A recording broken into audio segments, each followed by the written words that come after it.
Hello! Today is a day where we are taking a break from the Honda because I gotta go pick up exhaust parts for the Honda, and good old reliable is not being so reliable right now. So if you guys watch all of the videos, you would know that we got a 6-liter GMC Sierra. It's a heavy half-ton, and it is our parts running truck. Our truck where when we gotta pick up new projects and haul them in a trailer, she does the job. And I use it as a daily driver when all the cars are down, which is not the best idea because it is absolutely horrendous on fuel. Anyways, what we are gonna be doing in today's video is working on the truck, in case you didn't get the hint already. So we've got a mountain of parts on the parts wall over here. We got rear rotors, rear pads, a right front axle seal, drive belt, AC belt, and we also got a steady bearing. But I'm not sure if the steady bearing is making our noise.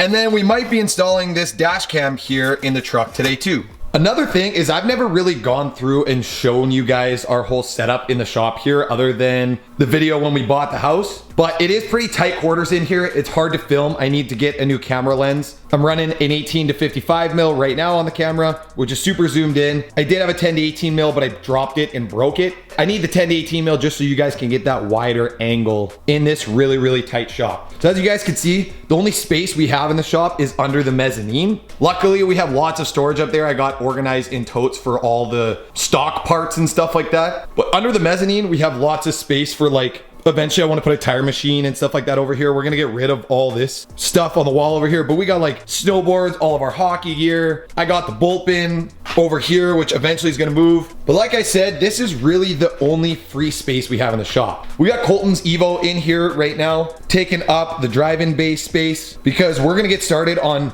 building this thing once the Civic is done. This car is gonna be a full-on like engine out, trans out. And the reason Colton's car is in here right now is because if we hop outside, you guys can see it is winter in Alberta. So we don't want to leave Colton's car out here in the snow getting all rusty.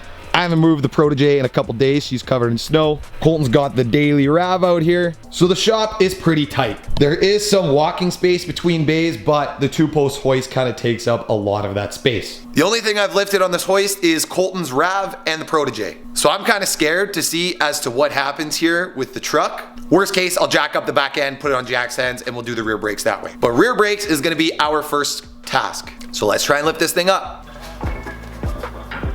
I don't know if that's even gonna reach. This is kind of terrifying. These back ones are a little sus. They barely reach the leaf springs. The leaf spring shackle, I guess I should say. Max lift 9,000 pounds. This truck's probably not 9,000 pounds, is it? I don't think so.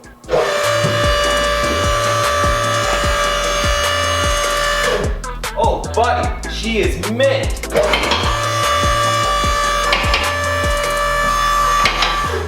Oh! Ah! I don't like when noises like that happen when I'm directly underneath it. Oh my God! I just shit my pants. This thing was not on the shackle 100%. She's good now. Why did I do that when it was all the way in the air already? She is mint, boys. This thing is like stupid clean underneath. I just want to mention how crazy this looks in this little tiny shop. We got this big old truck jacked right to the ceiling, and I can literally walk under the thing. You could pull a car underneath this if you wanted to. That's crazy. So you might have to take the tires off. That'd be pretty close. But look at how close we are to the door, and then look at how close we are to the wall, like a glove. Also, the other thing I did want to mention about this truck is for an Alberta truck, it ain't too bad. Like there's rust starting on these corners here. This is the front right fender. The side rockers aren't that bad. I mean, the rust is obviously starting and it has rusted through the metal, but it's not completely broken through yet. At the back, you can see it's a little bit worse back here. The cab corners are pretty solid still, not gonna lie. It's just the rockers that are rusty. And it looks like the box is getting pretty rusty back here. This side, the back of the box is not as bad. But the cab corner is getting there on the driver's side. And the rockers are definitely getting there too. Let's take a look at these belts because I'm pretty sure last time I looked at them, they were pretty cracked. Oh yeah, look at that puppy. Not ready to break yet, but definitely ready to replace. Since this is so convenient and it is on a hoist, I'm gonna pull off all 4 wheels. And then I'm gonna replace the rear pads and rotors. And then the front still got like 10 mil on them. I checked them when I just changed the oil and rotated the tires like a couple weeks back. So we're gonna service the front brakes up, make sure they're sliding nice and smooth. And then I gotta get Colton up in the truck and we're gonna lift it in the air and he's gonna drive it on the hoist. There's some noise that this thing's making above 40K an hour. It literally sounds like there's an owl hooing in the truck, if that makes sense. Like it's like this like whoo, like super kind of mid-range pitched noise. So let's get these brakes knocked out first.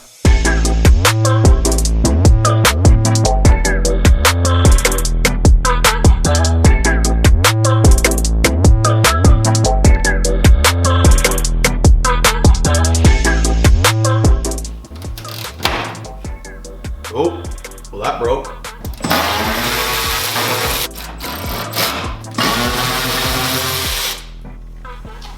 Crusty. How does that look? No mud flaps. Does it look better or worse? I think she looks a little beefier. I don't know. I think I gotta do the fronts in order to tell. But anyways, I got the rear pads and rotors replaced in the back. I have only done this side so far, so I am gonna hop over to the other side and do the other side off camera. But for now, I'm gonna rip off this front mud flap just because I don't like all the chrome on all this stuff. Eventually, I want to paint everything on this truck that's chrome black. This side trim piece here that's chrome needs to go black. The side steps need to go black. The front grille needs to go black. There's a whole bunch of stuff, but for now, the mud flaps need to come off. And then we might be getting some wide boy wheels for this thing. I haven't decided yet. Maybe some 20 by 12s. These are only 17-inch wheels, so they're pretty small. This thing would look sick with some 20s on it. First one broken. Second one broken. Third one broken. Fourth one broken. Oh my God. I'm gonna whip this wheel off, make my life a little bit easier.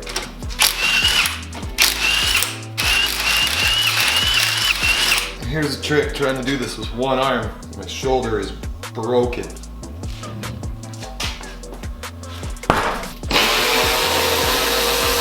Oh, that one didn't break. We go 1 for like 5 now or something like that. There she goes. Nice. That is a lot of freaking broken screws, boys.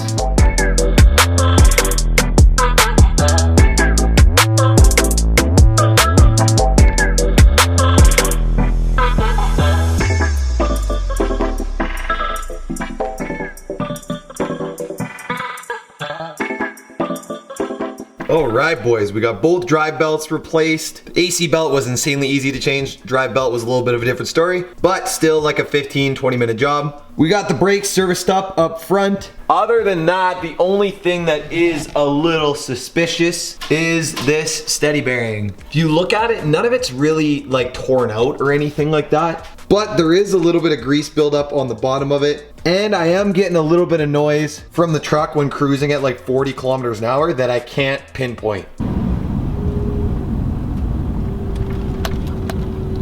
So since I can't exactly pinpoint what it is and that steady bearing was like 150 bucks, I'm gonna hold off on that and we're gonna drive the truck and see if we can still hear the noise after doing the rear brakes. So I need to drive this truck to my parents' place because we're gonna go work on the Honda. And I also gotta go pick up an exhaust for the Honda because that crusty old one sitting over there is not gonna work. We're gonna drop this thing down on the ground. I gotta get the wheels torqued and then I'm gonna get this dash cam that got sent out to me by Viofo slapped in. And we're gonna drive this thing and listen for that noise while we're on the way to my parents to work on the Honda. 140 foot-pounds on these guys.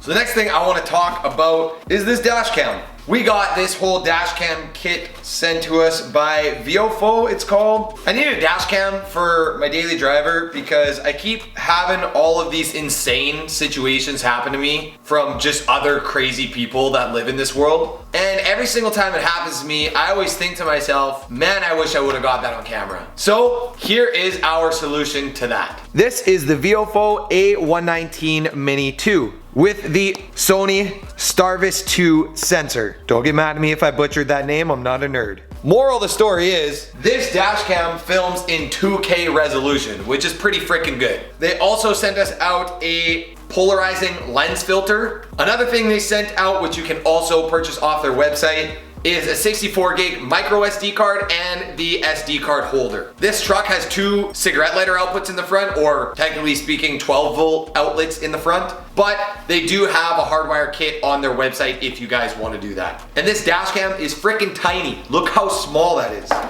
Read before installation. We should probably do that. Oh, it looks like they got 2 little clear applicators to put on the windshield so that you're not sticking the dash cam directly to the windshield. And they come with an extra 3M sticky pad. Let's go. They give you a little cigarette lighter outlet with a USB port on it. Oh, there's 2 USB ports. So then you can still charge your phone and plug in your dash cam. And it came with a short cord and a long cord. Okay, the short cord is very short. You're definitely not gonna be using that. And the long cord is insanely long. Oh my gosh. So we only need the micro SD. We do not need the big guy, I don't think. All we're gonna do is get this guy slid into the dash cam, click it into place. Now she's clicked in. Perfect. We're gonna peel off 2 covers for the polarized lens filter, and we are gonna get this guy slapped on there. I'm assuming it just like clips on. And would you look at that? You can even change the direction of the way the camera faces. Cool. I'm really liking this so far. This is nice. I feel like every daily driver needs a dash cam. Another thing that's nice is this GPS module. You can actually dismount it from the dash cam, so if you just slide it to the side, you can take it right off. So let's head on to the inside of the truck and get this thing installed.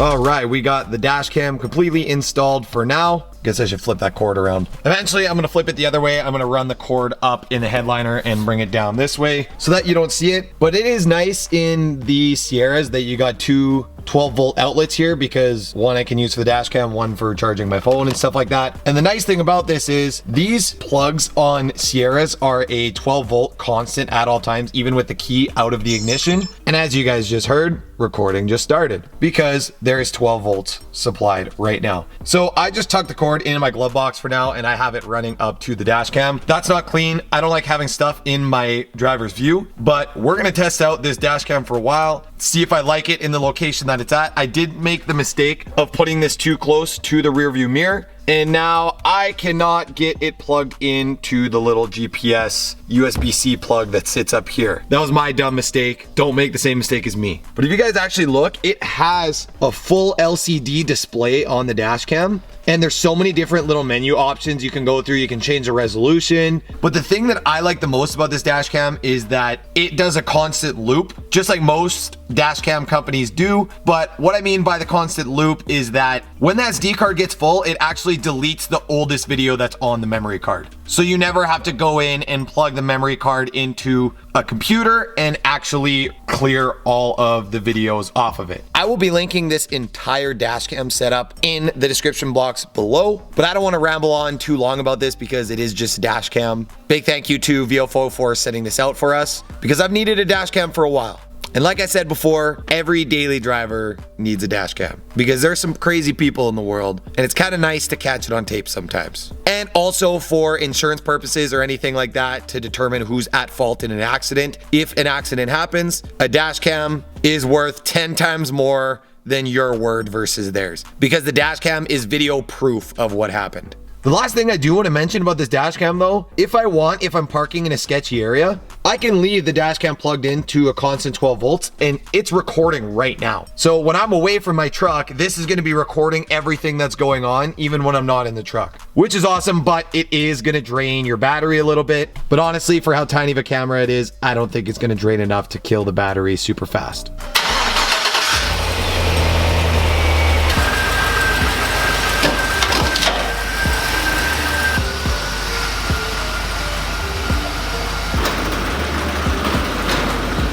Okay, we are driving out of my residential area right now, and it's already making the noise. At like 40K an hour, let's see if it does it.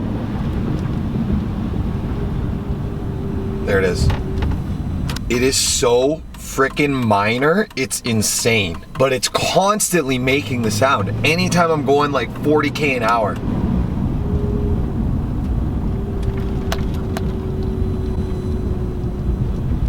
There it was right there. I don't know what that sound is. There's no way that that's a steady bearing. It's like there's something metal like barely touching something. I don't even know how to describe it. And I can't figure out what the noise is, so I almost just want to freaking turn up the radio. There it is again. As I was slowing down there, it did it. And just for reference, let's see how good a fuel mileage this truck is getting on this tank of fuel. I am at half a tank. I've driven 177 kilometers, and it says that we only have 180 kilometers to empty. That is like just over 300 kilometers to a tank, like 350. That is ridiculous. We've used 48 liters of fuel in 170 kilometers, which is the equivalent of 27 liters per 100 kilometers. Which for you US boys that are watching this video, that is the equivalent of dog shit fuel mileage. I don't know what that would be in miles per gallon, but that is absolutely terrible. Driving on the highway though, man, this thing cruises so freaking nice. I wish I could daily this thing, but I would be broke because it gets such terrible fuel mileage. And just like that, we are back at my parents' place now, and we are ready to get back to work on the Honda. The only reason I'm showing this is because the video before this was a first start video, and then all of a sudden it's a video on my truck. And you guys are gonna be like, what the hell? Where'd the Honda go? Well, I had to fix my truck first before I could work on the Honda. So there's your answer. So now, next video on the Honda, we're gonna get the bumper to fit back on the car because that bumper has been sitting on that roof for like a year, and it's gonna be back on the car in the next video. We also gotta work on building some type of custom bracket for the oil drain line so the axle doesn't hit it. Even though I don't think it's going to, it's just more of like a safety so we don't lose all the oil in the car if the axle slices open the oil drain line, but it shouldn't. So yeah, that's gonna be it for this video. Thank you guys so much for watching. If you watch this, I'm assuming not very many people are gonna watch this video because it's not related to the Honda or the Subaru, but I did get some comments saying you guys wanted truck content, so there's your truck content. Another thing that's crazy is I miss this. Whenever I work in my shop, I realize how much space that I actually had in my dad's shop, and I miss it. One day we'll have a shop that's big like this. One day. I'll see you guys in the next one. Goodbye.